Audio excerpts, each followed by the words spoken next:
Adnan Azam, je suis ravi de vous recevoir chez moi à Paris. Adnan, je vous ai connu quand j'étais étudiant et je me souviens, vous avez fait le tour du monde à cheval. Et vous dites ça, c'était au siècle dernier, effectivement, c'était au XXe siècle. Les choses se sont développées depuis, nous sommes au XXIe siècle et nous avons assisté à une phase de déstabilisation des pays arabes, même pas simplement des pays arabes, parce que ce phénomène s'est même étendu en Ukraine et ailleurs. Vous êtes actuellement, vous êtes retourné en Syrie depuis l'extension, je dirais, du printemps arabe en Syrie et cette volonté de porter atteinte à l'État syrien pour décomposer l'État syrien à l'instar de la décomposition de l'Irak, la décomposition également de l'État libyen. Vous êtes le porte-parole du Parti du Peuple. Le Parti du Peuple qui est un mouvement du pays réel de Syrie, qui est un peu comme celui de 5 étoiles donc en Italie. Ce sont donc les gens qui travaillent, les gens qui représentent en fait la société civile, mais la société réelle syrienne. Avant d'entrer dans le débat sur la Syrie en général, pouvez-vous nous résumer en quelques mots qui sont les membres de ce mouvement donc, du peuple dont vous êtes le porte-parole? Écoutez, d'abord, je vous remercie de m'accueillir ici, de cette rencontre. Juste pour donner quand même nos amis auditeurs et téléspectateurs de cette émission, vous dites qu'on s'est rencontrés le siècle dernier pendant que je faisais mon tour du monde à cheval.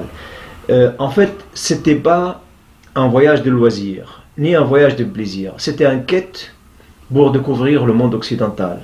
Moi, l'homme arabe, l'homme oriental, en face de moi, il y a le monde occidental, et on a appris à l'école que nos deux mondes s'affrontaient. Et quand on était fort, on leur rendait visite, on est arrivé jusqu'à l'Espagne. Quand eux, ils sont plus forts, ils nous chassaient et puis ils venaient nous rendre visite. Donc moi, c'était une quête pour trouver une solution, pour remplacer la haine et la conquête militaire par l'amour, par l'amitié et la conquête de la paix pacifique et puis de coopération et de travailler ensemble. Parce qu'en réalité, on est voisins, éternellement voisins, on y est, on restera jusqu'à la fin du monde. Donc je pense c'est temps de changer ce rapport, de rapport de bras de fer à un rapport de coopération. Donc voilà, ce quête qui a duré 4 ans à cheval m'a amené de me spécialiser dans l'orientalisme et l'occidentalisme. Et c'est vrai que l'Occident n'a jamais cessé, depuis pratiquement 1500, quand on a mis les Arabes en dehors de l'Andalousie, n'ont jamais cessé de vouloir dominer le monde oriental. Et le monde oriental n'a jamais cessé de chercher pour trouver sa voie, trouver sa place. Et puis, il a fallu que l'Empire ottoman nous colonise 400 ans. Et bien sûr, là, il y a une différence de culture. Et pour eux, c'était pas une colonisation, c'était au contraire, c'était au nom de la fraternité musulmane, mais nous, on l'a vécu, bien entendu, comme une occupation. Après l'occupation ottomane, il y a l'intervention occidentale et surtout franco-britannique, qui ont partagé, selon l'accord Sykes-Picot, les pays arabes, et il a fallu 26 ans de lutte armée de la part du peuple syrien pour retrouver à nouveau son indépendance. Donc aujourd'hui, vous dites qu'il y a des compositions de la Syrie ou du monde arabe qui s'achevaient avec ce qu'on appelle le printemps arabe, qui n'a jamais été un printemps. Or, au contraire, c'était le diabolisme de la nature à la fois à la place de printemps et de fleurs, qui ont causé de morts aux Arabes, qu'ils soient en Libye, ou en Irak, ou en Syrie. Donc voilà, très très vite, pour donner juste une brève historique sur qu'est-ce qui nous a ramené jusqu'à aujourd'hui. Donc c'est un rapport de force. qui est installé depuis 600 ans, 700 ans, entre ces deux rives de le bassin méditerranéen, entre le monde occidental et le monde oriental. Donc vous pensez que ce qui se passe, c'est la conséquence donc de cette mutation où il y a un projet délibéré de déstabiliser ces États-nations, la Syrie, l'Irak, la Libye, l'Égypte, la Tunisie et j'en passe. Bien sûr, c'est-à-dire, en fait, depuis 1917, depuis la création de l'État d'Israël, ou l'État juif, l'État hébreu, il y avait dans la charte principale de la création de l'État hébreu, dans le fondement de cette création de l'État hébreu, quelque chose comme interdiction de laisser n'importe quel pays arabe émerger, devenir une force voisine à l'État hébreu. Donc la politique qui était adoptée par les alliés de l'État hébreu, que ce soit britanniques ou français, c'est de ne jamais laisser un pays arabe, que ce soit l'Égypte de Nasser, ou la Libye de Kadhafi, ou l'Irak de Saddam Hussein, ou la Syrie de Hafez al-Assad, de ne jamais laisser un pays arabe devenir un pays solide et fort, avec des infrastructures, avec des intellectuels, avec de l'économie qui marche, avec un pays réel. Il fallut garder ces pays toujours en état de guerre, toujours en état de détresse, toujours en décomposition. Alors comment s'est déclenchée la situation en Syrie ? La situation en Syrie, il faisait partie de plans de Zbigniew Brzezinski et du plan de Brzezinski. Absolument, et de Hillary Clinton et de toute l'administration américaine, que ce soit des républicains ou que ce soit des démocrates. En fait, il a fallu en finir avec les pays arabes émergents, que ce soit l'Irak ou la Syrie ou la Libye ou l'Égypte. Et c'est le plan également Inon. Absolument. Et donc, cette dernière printemps arabe, c'est voulu qu'il se passe avec l'argent des Arabes et avec les Arabes eux-mêmes, que le monde occidental juste gère cette guerre. Et surtout, c'était pas prévu une guerre classique avec des armes. C'était une sorte de révolution populaire. Alors justement, en parlant de surtout médiatique.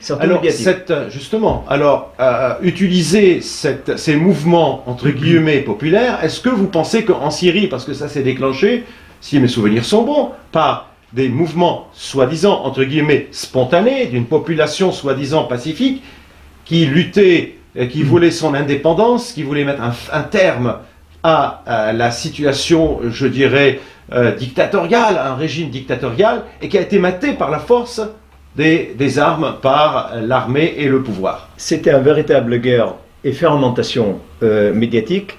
Je viens de sortir mon 4e livre. Il faut peut-être le montrer à la caméra. Intitulé La guerre planétaire contre la Syrie, écrit par des Occidentaux. Donc, comme vous voyez, j'ai traduit 8 livres de français, de l'anglais en arabe, pour comprendre exactement ce qui se passe. En fait, on a commencé dès les années 2700-1800 à entraîner des Syriens à la fabrication de la révolution. On a ramené des milliers... En 2007-2008. 2008, absolument. Et 2009, jusqu'à 2010, on les a entraînés en Géorgie, à Bologne, en Serbie. Plus de 100 000 Syriens, ils ont passé de stage comment on fabrique une révolution. Et c'était le CIA américain qui payait l'argent, et bien sûr l'argent c'est de l'Arabie Saoudite et de Qatar, c'est eux les sponsors. C'est un peu le même système dans ce qui s'est passé en Afghanistan, c'est les Moudjahidines en fait. Exactement. Qui ont été entraînés d'ailleurs les Tchétchènes. Comment on fabrique une révolution pacifique. D'accord. Ils n'ont jamais pensé que la Syrie allait résister ou allait savoir faire face à cette révolution, parce que c'est vrai, moi que je suis là-bas en Syrie, parce que j'ai quitté la France en 2011 pour vivre avec les Syriens, donc je viens de passer 6 ans en Syrie, au quotidien, et je me rappelle en 2011, quand la soi-disant révolution a commencé, on regardait la chaîne Al Jazeera, il nous parle d'une énorme manifestation dans quel quartier ou tel quartier. On se rend à la quartier annoncé dans lequel il y a des manifestations, on ne trouve personne. Donc uniquement, il y avait une sorte d'une banque de données, une banque d'informations, une banque des images, et exactement comme on fabrique un film à Hollywood. À chaque fois, admettons qu'ici en France, on parle en disant qu'il y a 10 000 personnes qui manifestent devant l'Arc de Triomphe, et bien on prend les images de l'Arc de Triomphe, place de l'Étoile, on prend une image de 10 000 personnes qui sont en train de manifester, et on fait un collage avec Photoshop, et on fabrique l'événement. Et c'est comme ça c'est passé en Syrie pendant 2011, 2012, 2013. Et dans quel objectif? Déstabiliser la Syrie, déstabiliser l'État syrien, affaiblir l'État, obliger le président de la Syrie de partir, et bien sûr, ça c'était l'objectif à poursuivre. Et puis on a vu quand même que cette guerre, il faut dire une chose, parce qu'au départ, même les Syriens, même le président Al-Assad, il me reprenait à chaque fois quand je lui disais qu'il y a une guerre civile, il me disait non, ce sont des émeutes qui sont provoquées par l'étranger. Mais on a vu que ça s'est transformé et c'est devenu en quelque sorte les sunnites d'un côté et puis les alaouites. Est-ce que vous pensez qu'il y a une volonté délibérée de créer des conflits intercommunautaires en Syrie, comme c'était par exemple en Irak, ou bien comme ça a échoué d'ailleurs pendant la guerre du Liban? Ce que je peux vous dire, qu'en Syrie, il n'y a jamais eu une guerre civile. Une guerre civile ou communautaire. Il n'y a pas eu, parce que le pouvoir, si on prend l'armée syrienne, 3/4 de l'armée syrienne sont des sunnites. Parce que 75% de la population syrienne sont des sunnites. Donc on n'a jamais eu une guerre civile. L'armée syrienne, aujourd'hui, elle est restée intacte. Il n'y a pas un seul bataillon qui ait déserté l'armée syrienne. Il y avait quelques personnes comme ça à qui on donnait énormément d'argent pour quitter l'armée, pour partir en Turquie ou partir en Jordanie ou au Qatar ou en Arabie Saoudite et déclarer à la télévision, à Al Jazeera ou à l'Arabia, ça y est, je suis le général Tartambion, j'ai déserte l'armée syrienne. Mais il n'a jamais été suivi par ses troupes. Donc ça restait des cas individuels qui partaient juste, en fait, parce que ce sont des traîtres. C'est pas des déserteurs. Nous avons vu récemment qu'en France, c'est pas des déserteurs. Voilà, parmi les gens qui rentrent de Syrie d'ailleurs, il y avait des gens qui sont impliqués dans des actes de terrorisme comme ceux qui viennent donc d'ailleurs de l'année 2012, ce que je vis moi-même, parce que j'ai assisté, j'étais comme un reporter de guerre, donc j'ai toujours été à côté des soldats syriens, on voyait des fanatiques, des djihadistes, qui étaient armés aux dents, et ils montaient sur le toit de la maison. Dès qu'ils voyaient quelques personnes qui manifestent, par ordre bien entendu de l'Arabie Saoudite ou du Qatar, ils tiraient sur eux. C'était des snipers qui tirent sur les civils pour après dire que c'est l'armée syrienne ou les services de renseignement syriens qui a tiré. Moi je peux vous dire, des dizaines, des centaines de fois, on a vu des personnes qui tombent dans la rue, devant nos yeux, on regarde, on ne sait pas qui a tiré là-dessus. On apprend après que c'était les snipers qui étaient sur le toit de l'immeuble. C'était le même scénario, ce qui se passait en 74, 75 et 76 au Liban. Exactement. Exactement. Alors les francs-tireurs qui étaient là pour mettre en fait de l'huile sur le feu. À partir de 2013 ou début 2014, là, ils ont compris que c'est impossible de déstabiliser la Syrie. Là, ils n'avaient plus le pouvoir de continuer à raconter de mensonges. Là, ils ont dit carrément, et ce que j'ai repris leurs paroles, les djihadistes sur leur site internet, en disant que notre seul objectif, c'est de faire tomber le régime syrien. Notre objectif, c'est de faire rayonner le djihadisme mondial sur la Syrie. Car quand on contrôle la Syrie, on contrôlera le monde arabe. Et moi, je l'ai entendu de la part de pas mal d'amis français à qui j'ai des relations depuis très longue date. Ils me disaient, on a pris la décision en France de soutenir le mouvement djihadiste sunnite pour contrôler et prendre le pouvoir en Syrie. Et d'ailleurs, ce n'est un secret à personne. Les gens qui suivent la politique, ils savent, depuis 1981, le président de la République française, François Mitterrand, a signé un pacte avec les frères musulmans. Et ils sont devenus extrêmement liés à la France.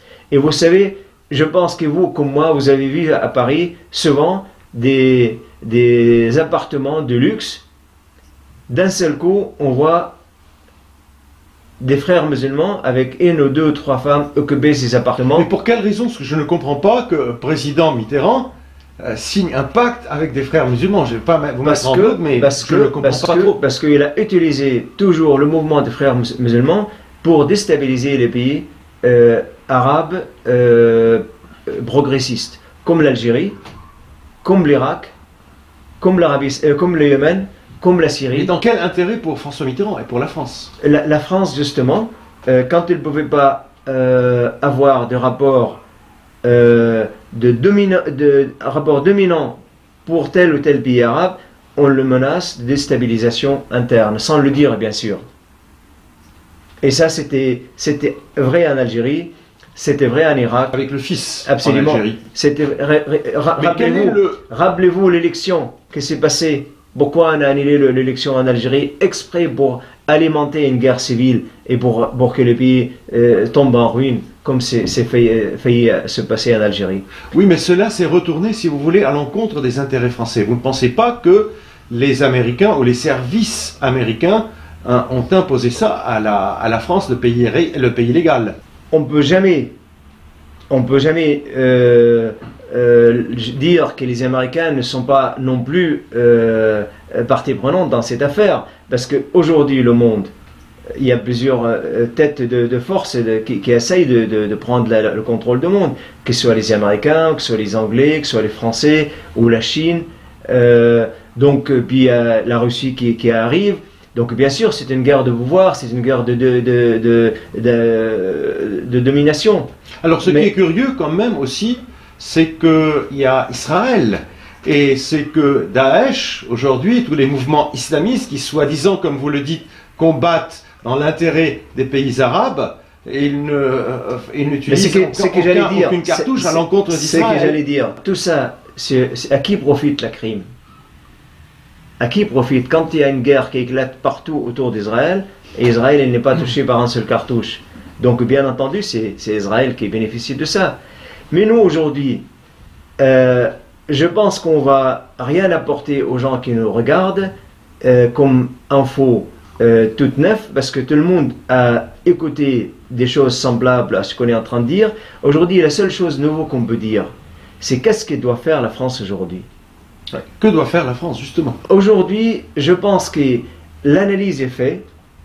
La France vient de se rendre compte qu'elle s'est trompée lourdement en Syrie, juste avant 2011, c'est-à-dire en 2010. Si on regarde, si on prend une photographie des relations franco-syriennes des années 2000 jusqu'à 2010, on voit que les relations sont énormément développées.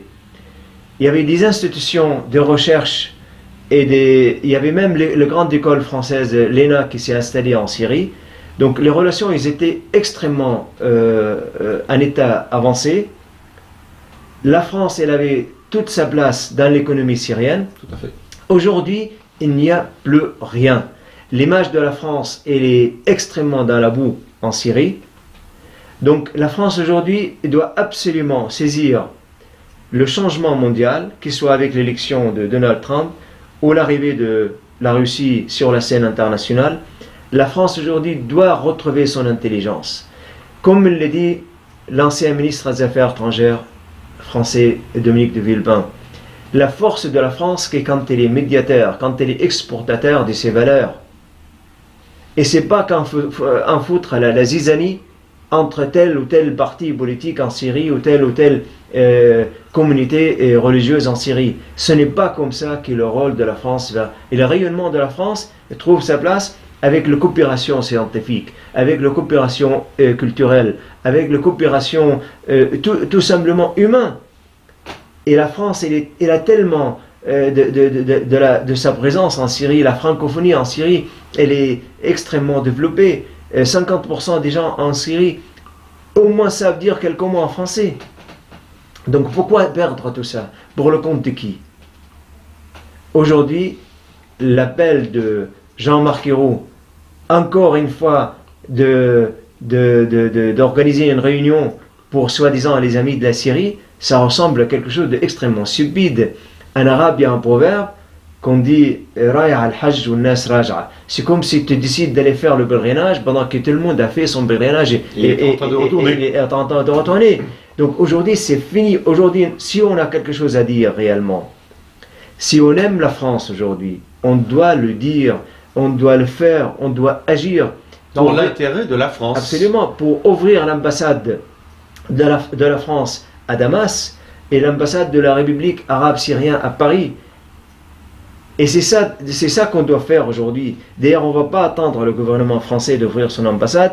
Nous, jeune génération syrienne, jeune génération français, on est en train de tout faire pour, et ça c'est la première fois que je le dis, pour ouvrir virtuellement l'ambassade de la France à Damas et l'ambassade de la Syrie à Paris. Donc aujourd'hui, je dirais que c'est le travail du pays réel. Ça, c'est le travail du pays réel. Parce que sincèrement, aujourd'hui, de savoir parler devant les médias, ça, je pense, on est tous capables de le faire. Mais agir sur le terrain, ça, tout le monde ne sait pas le faire. Et ça, aujourd'hui, si on a des convictions dans la politique, si la politique n'est pas juste pour chercher une poste ou pour occuper une fonction, si la politique est réellement pour l'intérêt du peuple et l'intérêt de l'État et du pays, c'est de savoir réconcilier la France et la Syrie. Effectivement, parce que surtout qu'il y a un intérêt majeur pour la France, qui d'ailleurs, vous me contredisez, que vous pouvez me contredire si je fais une bêtise, c'est que la France quand même a soutenu au départ les rebelles qui se sont érigés, c'était le front Al-Nusra, en Daesh après, et les membres se sont retournés contre la France et contre les Français en commettant des actes de terrorisme sur le territoire français. Le fait de la fermeture de l'ambassade ou des ambassades, cette rupture diplomatique entre la France et la Syrie, n'a-t-elle pas contribué à rendre les choses plus difficiles et notamment la recherche de ces terroristes, de ces gens qui vont combattre avec Daesh en Syrie ou en Irak? Je vais retourner à mon livre, malheureusement, pour dire que la France a voulu faire plus royaliste que le roi. Elle reçoit des ordres des Américains, par exemple, d'envoyer un djihadiste en Syrie, il envoie 10. Elle reçoit de l'ordre des États-Unis pour donner un outil militaire aux djihadistes en Syrie, elle donnera 10. Toujours quand elle fait plus de ce qu'on lui demande de faire. Et quelle demande? Ce que je ne comprends pas, c'est que qui fait la commande auprès de la France d'envoyer ces djihadistes? C'est l'ensemble de ce qu'on appelle la Chambre Noire qui dirigeait cette guerre. Il y avait des officiers français et turcs, saoudiens, qataris et américains et israéliens. Il y avait deux bureaux, deux chambres noires, un en Turquie à la frontière syrienne et l'autre en Jordanie à la frontière syrienne également. Donc un dans le sud et l'autre dans le nord. Et ces deux bureaux... Ce sont des bureaux qui sont avec des services secrets. Absolument, bien sûr. Mais ça, on l'a vu. Donc il y a un rôle des services secrets, il y a un rôle qui est joué par les services secrets dans la guerre de Syrie. Bien sûr, absolument. Et la France a toujours fait beaucoup plus ce qu'on nous demande. Et ce n'est pas moi qui le dis. Dans mon livre, j'ai traduit les courriers diplomatiques envoyés par Éric Chevalier, ambassadeur de France à Damas.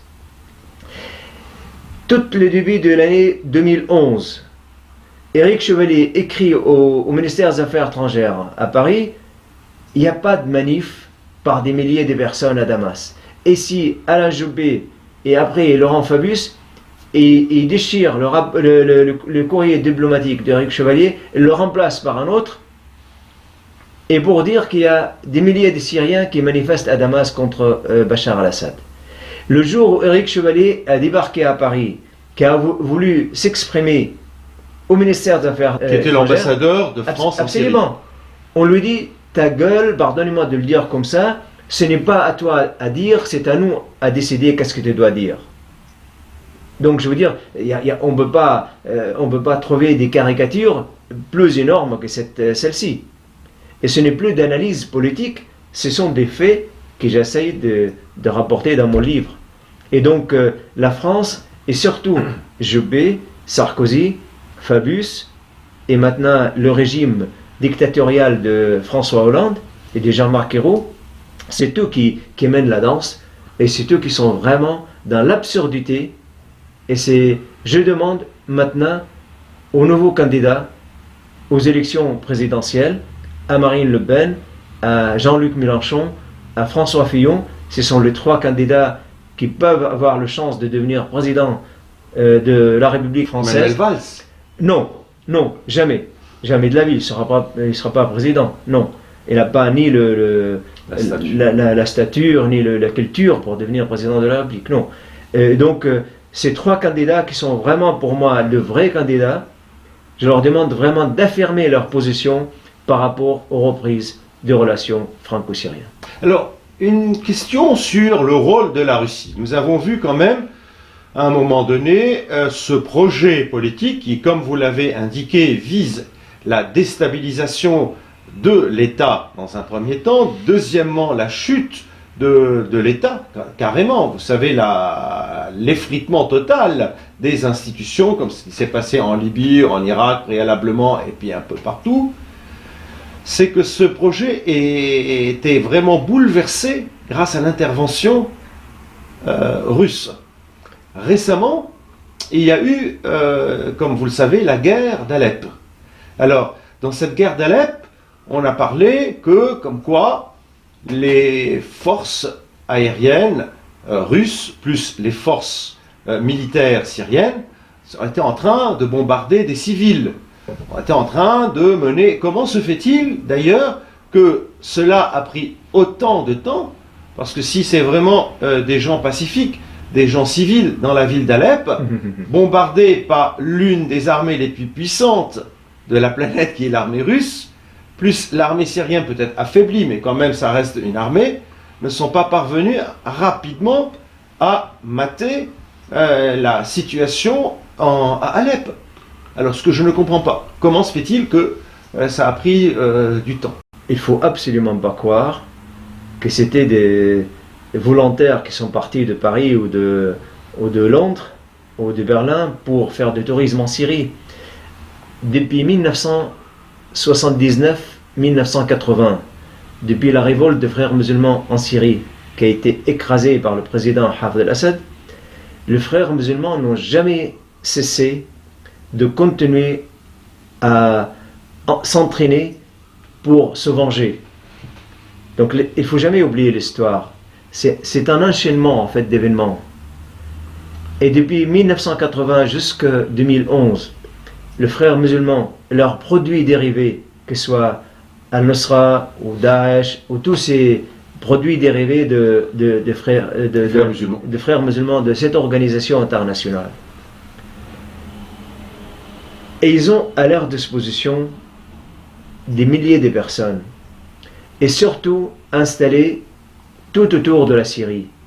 Aujourd'hui, si on regarde, où sont les fronts de guerre? Quand on regarde les fronts de guerre, il y a 3 fronts de guerre en Syrie. Frontière turque, soutenue par l'empereur Erdogan, qui ne rêve d'une seule chose, redevenir un sultan.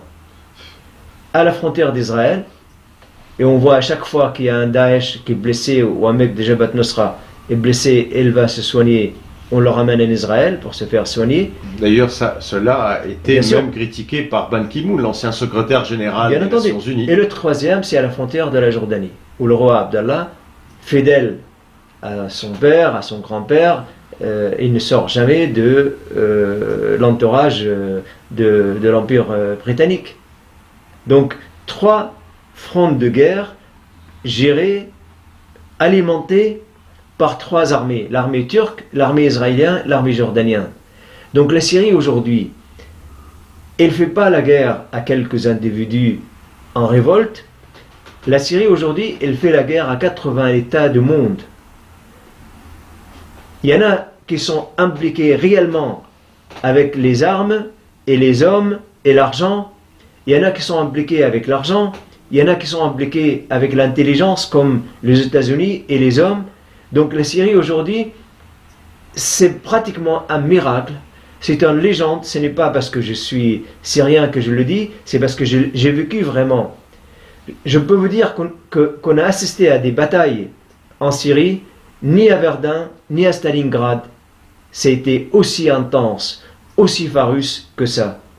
On voyait des dizaines, des centaines de personnes qui tombent dans le champ de bataille. Après 6 ans de guerre, je pense que je ne pourrai jamais être surpris par quoi que ce soit aujourd'hui. Parce qu'on a réellement vécu les surréalismes. Donc la Syrie aujourd'hui, ce n'est pas des fractions, des mecs qui demandent l'amélioration de leur sort social qui est en train confronté. Ce sont des armées entraînées, des services de renseignement qui utilisent le moyen le plus sophistiqué de la planète et des photos satellites également les plus avancées et l'armée syrienne avec la population syrienne, avec le président Bachar al-Assad qui a su aussi rester bien maître de situation. Et c'est ça hier, et je souhaite terminer avec ça, qu'on a assisté à cette triomphe à la ville d'Alep. Et c'était vraiment la joie qui a éclaté hier soir. On a regardé en direct sur la télévision syrienne, sur tous les amateurs qui ont filmé ça sur le net, comment l'armée syrienne a réussi à chasser les mercenaires de la planète qui ont voulu s'accaparer de la ville d'Alep. Alors, une dernière question. Quelles seront les conséquences de cette victoire d'Alep sur l'avenir de l'État syrien en général? Est-ce que vous pensez que l'État va pouvoir reconquérir et puis avoir de nouveau son contrôle de l'ensemble du pays? Et deuxièmement, quelle sera la conséquence sur la région en général? Comme depuis le début, on est en train de parler des effets réels. Là, je ne veux pas me projeter dans des choses que je ne maîtrise pas à 100%, mais je pense, connaissant le peuple syrien, connaissant l'armée syrienne, connaissant le président Bachar al-Assad, on ne laisserait pas un morceau de sable s'échapper de la contrôle de l'État syrien. Donc la géographie syrienne, on va le conserver. La carte de l'État syrien, on va le récupérer entièrement et la Syrie jouera son rôle. Et là aussi, je dirais, pour la Syrie comme pour la France, la Syrie a engendré la culture et la religion aux planètes il y a des milliers d'années. Et le rôle de la Syrie, c'est aussi un rôle de rayonnement de culture et de foi et de coopération scientifique et culturelle et pas faire la guerre. Merci Monsieur Azam pour ce témoignage. Et puis je pense que vous allez rentrer bientôt dans votre pays d'origine. Nous aurons certainement l'occasion de vous interroger directement, peut-être d'Alep, où vous allez signer votre la semaine prochaine, prochain ouvrage. La semaine prochaine, absolument. Merci encore. Au plaisir.